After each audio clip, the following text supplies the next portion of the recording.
আসসালামু আলাইকুম রহমতুল্লাহি ওবরকাতুহু।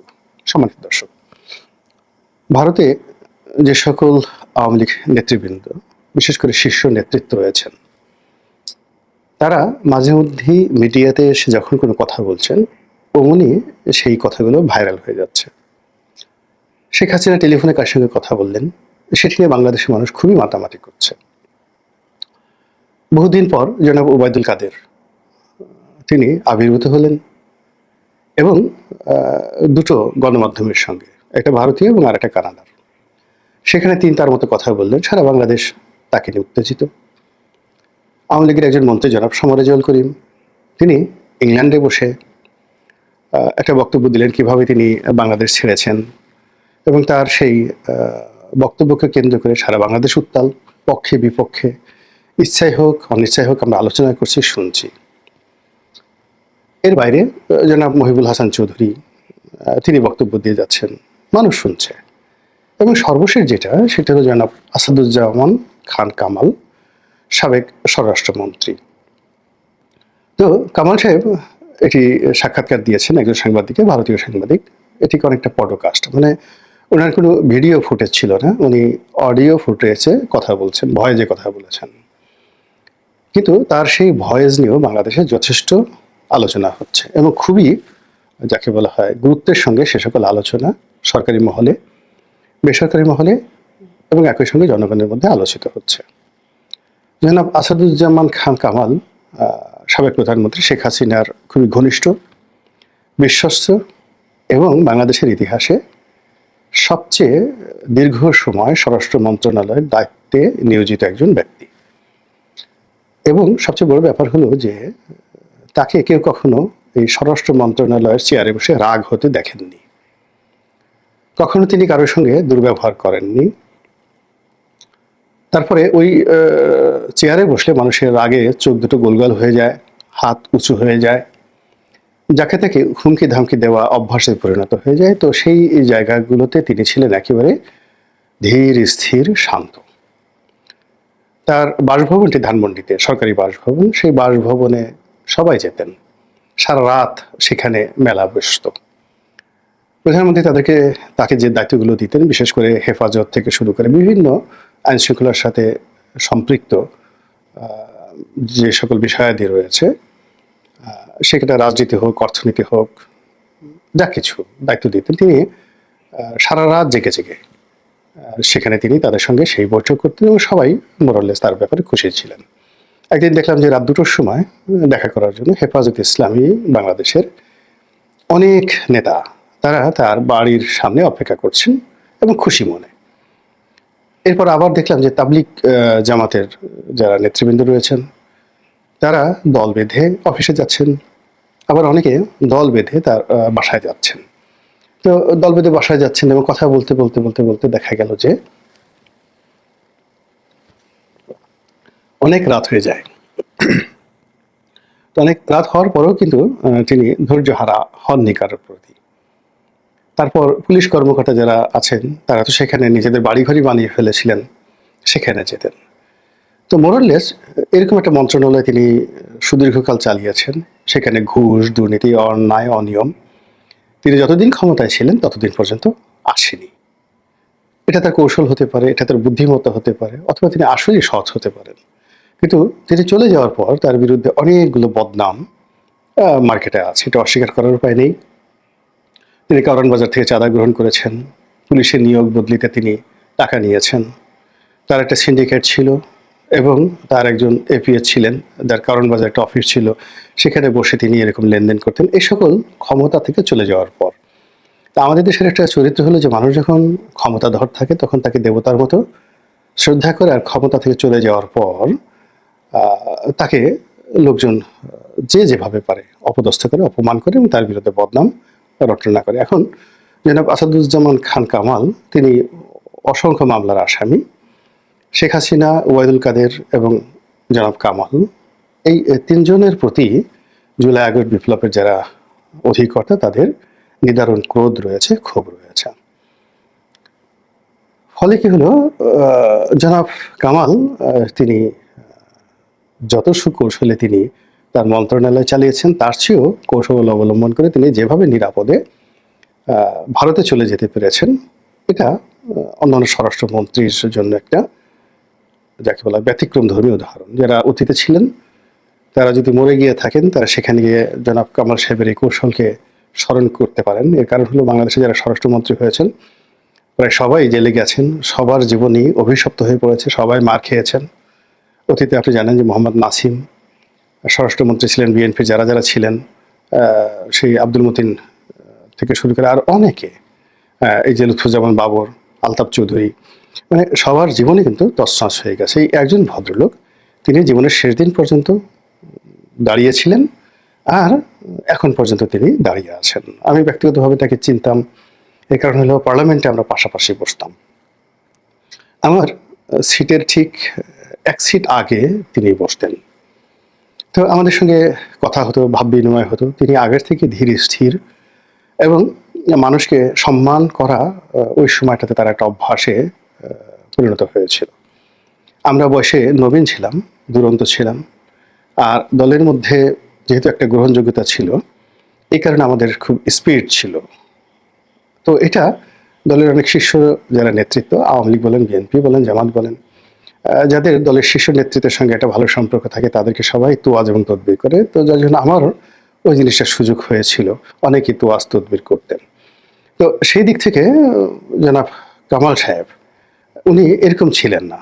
উনি স্বাভাবিকভাবে কথা বলতেন, তারপর শেষে সালাম দিতেন, সালাম নিতেন। আমরা একসঙ্গে নামাজে যেতাম, মাঝে মধ্যে আমি দুষ্টিমি করতাম তাকে। একেবারে 2009 সনের যে ফার্স্ট পার্লামেন্ট হতো, তো আমি দুষ্টিমি করতাম, কি ভাই আপনি এরকম ঘাড় বাঁকা করে হাঁটছেন, আপনার হাঁটা চলার মধ্যে একটা মন্ত্রী মন্ত্রী ভাব চলে এসেছে। সে তখন মন্ত্রী হয়নি। তো তিনি খুব হেসে দিতেন, হেসে দিয়ে বলতেন, রনি ভাই কি যে বলেন, লিডার কি যে বলেন। এত বিনয়ী ছিলেন। আমার মতো ছেলেকে তিনি ভাই বলে সম্বোধন করতেন, মাঝে মধ্যে লিডার বলতেন, এরকম। তো একবার উনি তো একজন মুক্তিযোদ্ধা ছিলেন। তো মুক্তিযোদ্ধাদের একটা অনুষ্ঠান ছিল আগরতলাতে। তো আমি একদিন বললাম যে আমার খুব ইচ্ছা আগরতলাতে যাব। যেহেতু মুক্তিযুদ্ধের সময়টাতে আগরতলাকে কেন্দ্র করে অনেক কিছু হয়েছে, আমি এর আগেও আগরতলা গিয়েছি, কিন্তু এই মুক্তিযুদ্ধ কেন্দ্রিক আলোচনাগুলো কেমন হয়, আই হ্যাভ মাচ ইন্টারেস্ট। তো উনি আমাকে বেশ কয়েকবার বলেন যে, রনি ভাই আপনি যে যেতে চেয়েছিলেন চলেন যাই, কিন্তু যে কোনো কারণে আমার যাওয়া হয়নি। তো পরবর্তীতে উনি যখন মন্ত্রী হলেন, মন্ত্রী হওয়ার পর ওনার সঙ্গে আমার আসলে একদিনই কথা হয়েছিল অন্য একটা বিষয়, কিন্তু এর বাইরে ওনার সঙ্গে আমার কখনোই কথা হয়নি। কিন্তু যেহেতু তার সঙ্গে আমার একটা ভালো সম্পর্ক ছিল, তো তিনি ওই পদে আছেন, আমার একটা কমফোর্ট জোন ছিল। তো যাই হোক, তিনি এখন চলে গেছেন, তার বিরুদ্ধে যে সকল কথাবার্তা শুনছি, সঙ্গতের কারণে আমি আঘাতপ্রাপ্ত হচ্ছি, কষ্ট পাচ্ছি। আবার রিসেন্টলি তিনি বক্তব্য দেওয়ার পর সামাজিক মাধ্যমে এটা যে ঝড় হচ্ছে, আমার কাছে মনে হচ্ছে যে এটা নিয়ে কিছু কথাবার্তা বলা দরকার। আমার কাছে যেটা মনে হচ্ছে যে জনাব কামাল তিনি ওই যে সাক্ষাৎকারে তাকে পরিচয় করে দেওয়া হচ্ছে তিনি আওয়ামী লীগের একজন শীর্ষ নেতা। তিনি যতদিন মন্ত্রী ছিলেন ততদিন আসলে শীর্ষ মন্ত্রী ছিলেন, কিন্তু আওয়ামী লীগের শীর্ষ নেতা ছিলেন না। তো যখন তাকে পরিচয় করে দেওয়া হলো যে আওয়ামী লীগের একজন শীর্ষ নেতা, তখন ধরে নেওয়া হচ্ছে যে শেখ হাসিনার ডিজায়ার আছে যে তিনি জনাব কামালকে আওয়ামী লীগের নেতৃত্বের শীর্ষ পর্যায়ে তিনি টানতে চাচ্ছেন। এখন এটি আওয়ামী লীগের নেতাকর্মীরা কিভাবে নিবে, কামাল সাহেব এটা কিভাবে করবে, বা দিল্লি আসলে তাকে চাচ্ছে কিনা, এখানে দিল্লির ইচ্ছায় কিন্তু আওয়ামী লীগের অনেক কিছু হবে। তো এই জিনিসগুলো আমার কাছে প্রথম সিগনিফিক্যান্ট মনে হয়েছে, তাকে সাংবাদিক আওয়ামী লীগের শীর্ষ নেতা হিসেবে অভিহিত করেছেন। দ্বিতীয়ত, জনাব কামাল যে কথাগুলো বলেছেন তিনি আসলে এভাবে গুছিয়ে যখন মন্ত্রী ছিলেন কখনো এভাবে কথা বলতে পারেননি। তার একটা অভ্যাস হলো তিনি লাজুক প্রকৃতির, এবং স্বভাবত তিনি কথা কম বলেন এবং যেখানে কথা বলতে হয় সেই জায়গাগুলো অ্যাভয়েড করেন। এমনও দেখা গেছে যে তিনি যেখানে কথা বলতে হবে সেই কথা বলা অ্যাভয়েড করার জন্য তিনি হয়তো তার পিএস, এপিএস বা কোনো পুলিশ কর্মকর্তা অথবা তার কোনো পরিচিত সাংবাদিক তাদেরকে তিনি ব্যবহার করেছেন যে লেটস টক, তা মানে তার প্রতিপক্ষ হোক বা তার সঙ্গে যার নেগোসিয়েশন করা দরকার, তার সঙ্গে কথা বলা দরকার হোক, তিনি সরাসরি আসলে কথা বলা, নেগোসিয়েশন করা, বা আমাদের যে দুটো শব্দ রয়েছে চালাকি করা, ফজলামো করা, এই জিনিসগুলো তার মধ্যে নেই। তো সেই তিনি কথা বলতে এগিয়ে এলেন এই প্রথম। তার পিছনে নির্দেশনা না থাকলে, তাগিদ না থাকলে, এবং কোনো যদি মিশন এবং ভিশন না থাকতো, তাহলে তার যে এই সুদীর্ঘ জীবন, যেখানে তিনি কখনোই কথা বলেননি, কথা বলাটা তার কাছে ফেভারেবল নয়। যেমন ধরুন আমার কথা বলাটা অনেক আগে থেকেই খুব পছন্দনীয়, এখন হঠাৎ করে যদি আমি কথা বন্ধ করে দিই, এটা কিন্তু একটা, যাকে বলা হয়, ধরে নিতে হবে যে এর মধ্যে একটা উদ্দেশ্য রয়েছে। তো কামাল সাহেব কথা না বলা মানুষ, তিনি যেমন হঠাৎ করে কথা বলেছেন, এই কথা বলার পেছনে শেখ হাসিনার গ্রিন সিগন্যাল আছে, দিল্লির গ্রিন সিগন্যাল আছে, এবং তাকে কেন্দ্র করে একটা কিছু হচ্ছে। থার্ডলি যেটা মনে হচ্ছে, তিনি কথা বলেছেন এবং কথা বলতে গিয়ে আমি দেখলাম যে তিনি যথেষ্ট প্রস্তুতি নিয়ে কথা বলেছেন।